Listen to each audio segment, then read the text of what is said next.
we've seen some older people come into the hotel, and they've had they were looking at us like, oh my God. I saw one lady taking a heart pill because she's never seen so many long-haired people in her life, like she doesn't know there's a convention going on, so she's like, oh my God. This is what LA is about.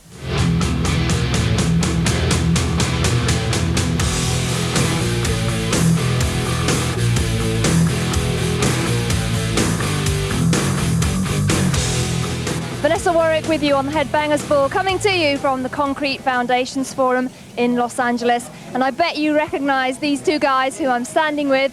It's Mike and Robert from Suicidal Tendencies, but also they've put together a new band called Infectious Grooves. So Mike, who and what is Infectious Grooves? It's me, Robert from Suicidal. Got Stephen Perkins from Jane's Addiction on drums. Guy Adam Siegel plays the other guitar, and Dean plays guitar. And basically, it's something we've been working on for a little bit. We got like the Ozzy Osbourne tour in the States and stuff, so we start that next month. And something we think is slamming. So. Great. Now, is that something that you've wanted to do for a long time, to put a project outside of Suicidal? Well, it's something that sort of came up, stuff that I had been doing before. Like, we just sort of collaborated on some songs. And here we are like 2 years later, we got the Grooves album out, and we're real excited about it. Ozzy's really into the album. We're doing the tour with him, so things are going well. It's great.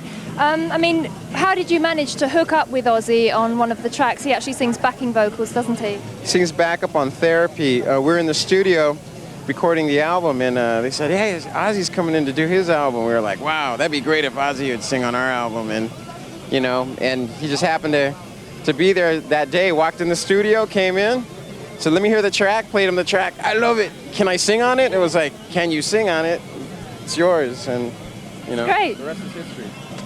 I mean, did you find kind of the scope of Suicidal in any way limiting? Did you want to do something outside of that you could have more creative kind of scope? Not so much. I mean, we always said with Suicidal we were doing what we wanted, not because that's the only thing we could do.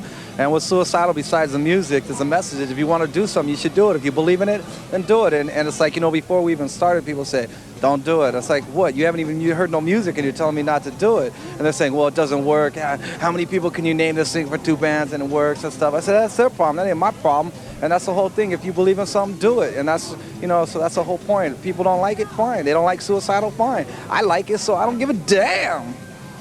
Now, the Infectious Grooves music incorporates many different elements.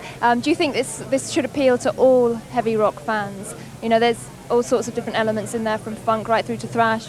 Well, I think the best records are not made for a specific audience. Like people say, who are you directing for? We ain't directing for nobody. We're going to make our own audience, and that's what a good record is. So that's what we're trying to do. We don't care who likes us, what they look like, their hair's short or long, if it's standing up or laying down. It makes no difference, because my lifetime, my hair's looked very, a lot of short, it's been long, it's been this and that. People are people, And if they like it, that's the most important thing. You put on the record and they smile, and it's a great record, and that's what it's all about. So we said, instead of doing a record for like the radio or something, or what the trend is right now, let's do a record that 5 years later when there's a party and someone puts it on, they go, oh yeah, that's slamming, And the kid that's never heard it before goes, whoa, who's that? And that's what a good record is. Okay, and another important element of the music, I've heard the album, is that it seems that there's an awful lot of fun and humor in there as well. Yeah, well, we had a good time doing it. It was one of those situations where we didn't have a lot of time to do the album and a lot of money, but we went with a real good attitude, and we were pretty well prepared, and everybody that was involved did it because they wanted to be a part of it, and they wanted to do it because they enjoyed the music. I mean, our producer, Mark Dodson, he lives in London. He flew out, did the record because he wanted to do it. Stephen Perkins was on like a 10-day break from in the middle of the Jane's Addiction tour. He came down. He was there when we weren't even recording, when he wasn't doing his tracks and, checking out the session and stuff. And, it's that kind of attitude that carried us through the recording. I mean, originally it was supposed to be like an EP. And I said, oh, you won't be able to do an LP in that short amount of time. And we did it with time to spare, and the album sounds great. So, like I said, it's that kind of attitude that, pulled us through the recording. And then right when we were done, we had to go out and do Suicidal shows. So, that's kind of the way it's been. But we like keeping busy. Instead of going to the beach and hanging out on it with our free time. We go and we write songs and continue to do music. Great. And very quickly, could you tell the viewers in Europe what the album is called? The plague that makes your booty move is the Infectious Grooves. That is brilliant. And when you come over to, will you be coming over to Europe to tour at all, do you think? Hopefully, if we get the Suicidal, we've got to do the Suicidal record in January. We start on that. If it gets done in time, then in between the release of the new Suicidal and when we go on in that, then we got like a couple months and we'll probably be over there. So if all goes well, we'll be there. Well, I know I'm not just the only person looking forward to you guys coming over again. So thanks very much for joining me, and I hope you enjoy the rest of the conference. All right, thanks. Okay, and we're going to have more music right now on the Headbangers Ball.